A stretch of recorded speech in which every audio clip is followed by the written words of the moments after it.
I almost didn't notice the bruises. She was just my maid, quiet, polite, always early, never in the way. That's how I like things. Neat, predictable, clean. She poured my coffee every morning at 8 o'clock sharp, eyes down, voice soft. I didn't even know her full name for the first few weeks. But that morning, as she set the cup in front of me, her sleeve slipped back and I saw it. A dark, finger-shaped bruise on her wrist. She noticed me looking. She pulled the sleeve down quickly, eyes darting to the floor. "Stairs," she said. I tripped. I should have let it go.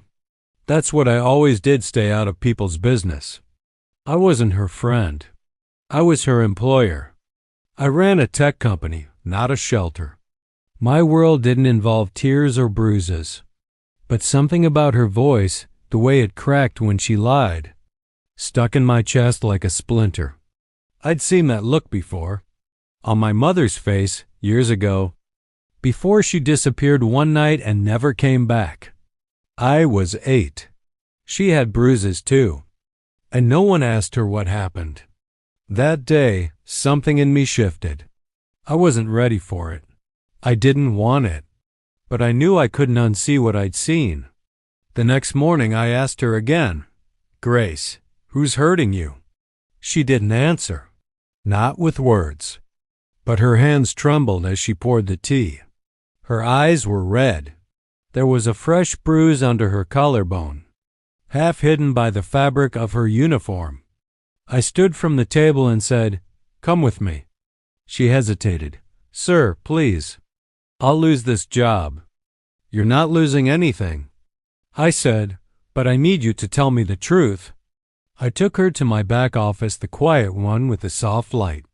She sat, arms crossed over her chest, eyes distant. "I don't want your pity," she said. "You won't get pity," I replied. "You'll get help, but only if you want it." And then she opened her mouth and poured out 10 years of pain. "It's my husband. He hits me, always has. It got worse when I started working here." "Why?" "Because now he knows I'm bringing money in, and he wants all of it." I blinked. "He takes your salary?" She nodded. "Every penny. I tried hiding some once. He found it. I paid for that with a busted lip and 3 days of limping." I felt my jaw tighten. "He drinks. He gambles. He loses everything. Then he comes home angry. Blames me. Blames the world. But I stay because of Layla, our daughter. She's 6. She thinks her daddy's just tired all the time. She doesn't know the sound of him yelling isn't normal. I sleep with my keys in my hand in case we need to run." She was crying now. Not loud sobs. Silent, tired tears. The kind you cry when you've forgotten how to scream. "You don't have to keep surviving like this," I said, trying not to let the emotion choke me. "Let me help you." She looked at me like someone seeing light for the first time in years. But she shook her head. "He'll find me. He always does. And even if I leave, what then? I have no savings. No family left. No way to fight him in court." "You have me," I said. That night, I moved her into the guest house. I called my lawyers. I hired a team to track her husband and gather evidence. I had cameras installed.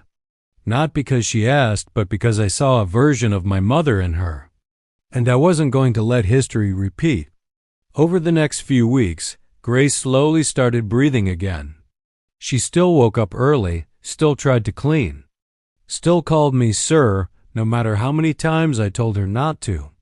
But she laughed once when I offered to cook dinner and nearly burned the rice. She cried when she video called her daughter. And Layla asked, "Mommy, why do you look happy today?" We worked quietly, legally, carefully. Her husband, Travis, was a mess. He'd been arrested twice for public intoxication, had debt collectors chasing him, and still, somehow, managed to manipulate Grace into believing she was the problem. My team found everything. The gambling, the threats, even the bruises one neighbor had taken. Photos after hearing Grace scream through the walls. We built a case. We filed for emergency custody. I paid for everything. The day Grace stood in court, she held my hand the entire time. She wore a blue dress. She hadn't worn color in years. She told the truth. She didn't cry. She didn't stutter.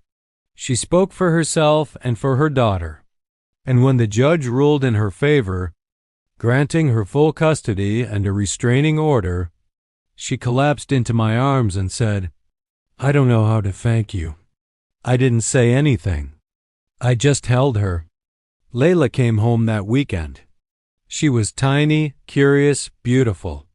She stared at the big house with wide eyes and clung to her mother like a lifeline.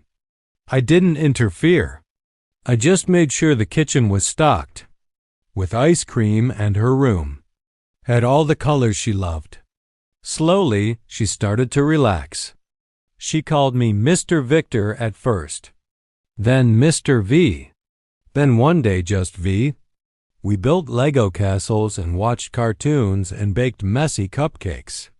I started coming home earlier, started skipping meetings, started smiling more.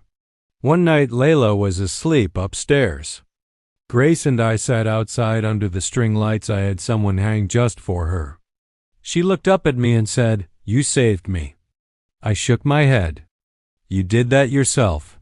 She leaned her head on my shoulder. We stayed like that until the sun came up.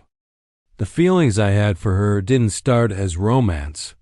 They started as anger that someone like her had been beaten and broken for so long.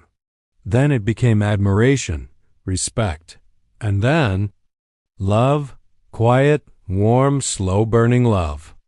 The kind that doesn't shout. The kind that builds a home inside you. One morning, months later, Grace made me coffee.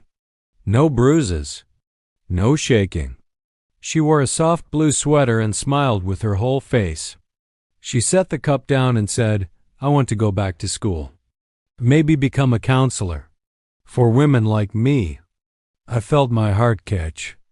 "Then that's what we'll do," I said. "Whatever you need." That afternoon, she brought me a small box. Inside was a note, written in her beautiful, careful handwriting. "You didn't rescue me. You reminded me I was worth rescuing." I cried. I didn't care if she saw. And 1 year later, she stood across from me in a garden surrounded by white roses, holding Layla's hand. Not as my maid, but as my wife.